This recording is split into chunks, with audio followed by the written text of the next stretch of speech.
स्त्री और सत्यवान तथा भैंसे पर सवार यम की प्रतिमा स्थापित कर पूजा करनी चाहिए तथा बड़ के जड़ में पानी देना चाहिए। पूजा के लिए जल, मूली, रोली, कच्चा सूत, भिगोया हुआ चना, फूल तथा धूप होनी चाहिए। जल से वट वृक्ष को सींचकर तने के चारों ओर कच्चा धागा लपेटकर 3 बार परिक्रमा करनी चाहिए। इसके पश्चात सत्यवान सावित्री की कथा सुननी चाहिए। इसके बाद भीगे हुए चनों का बायना निकालकर उस पर यथाशक्ति रुपए रखकर अपनी सास को देना चाहिए तथा उनके चरण स्पर्श करना चाहिए। कथा ये तो थी पूजा की विधि। विधि। मध्य देश के राजा अश्वथ ने पत्नी सहित संतान के लिए सावित्री देवी का विधिपूर्वक व्रत तथा पूजन करके पुत्री होने का वर प्राप्त किया। सर्वगुण संपन्न देवी सावित्री ने पुत्री के रूप में अश्वथ के घर कन्या के रूप में जन्म लिया। कन्या के विवाह होने पर अश्वथ ने अपने मंत्री के साथ सावित्री को अपना पति चुनने के लिए भेज दिया।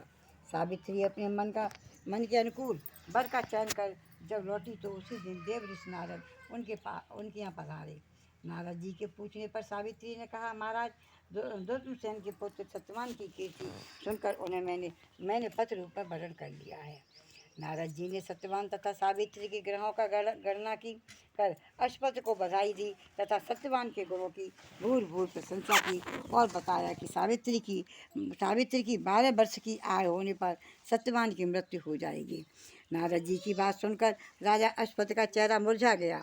उन्होंने सावित्री से किसी अन्य को अपना पति चुनने की सलाह दी, परंतु सावित्री ने उत्तर दिया कि आर्य कन्या होने के नाते जब मैं सत्यवान का वरण कर चुकी हूँ तो अब मैं चाहे अल्पायु हो या दीर्घायु, मैं किसी अन्य को अपना हृदय में स्थान नहीं दे सकती।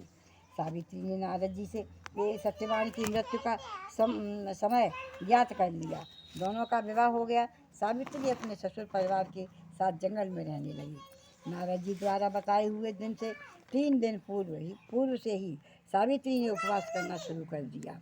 नारद द्वारा निश्चित तिथि को जब सत्यवान लकड़ी काटने के लिए चला तो सास ससुर से आज्ञा लेकर वह भी सत्यवान के साथ चल दी। सत्यवान वन में पहुंचकर लकड़ी काटने के लिए वृक्ष पर चढ़ा।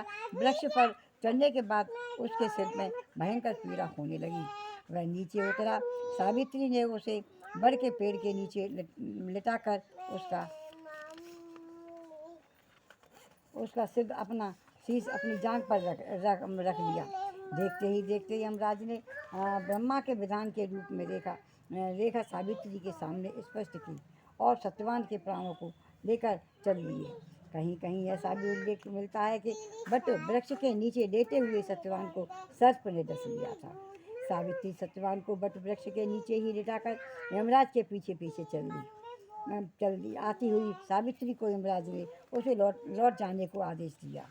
इस पर वह बोली, यमराज, जहाँ पति वहीं पत्नी, यही धर्म है, यही मर्यादा है। सावित्री की धर्मनिष्ठा से प्रसन्न होकर यमराज बोले, पति के प्राणों के अतिरिक्त कुछ भी मांग लो। सावित्री ने यमराज से सास ससुर की आंखों की ज्योति और दीर्घायु मांगी। यमराज तथास्तु कहकर आगे बढ़े।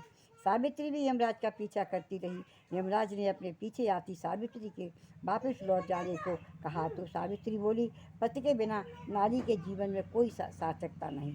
यमराज ने सावित्री के पतिव्रत धर्म से खुश होकर पुनः वरदान मांगने के लिए कहा। इस बार उसने अपने ससुर का राज्य वापस दिलाने की प्रार्थना की। तथास्तु कहकर यमराज आगे चल दिए। सावित्री भी यमराज के पीछे पीछे चल गई। इस बार सावित्री ने यमराज से स्वपुत्र की माँ बनने का वरदान मांगा।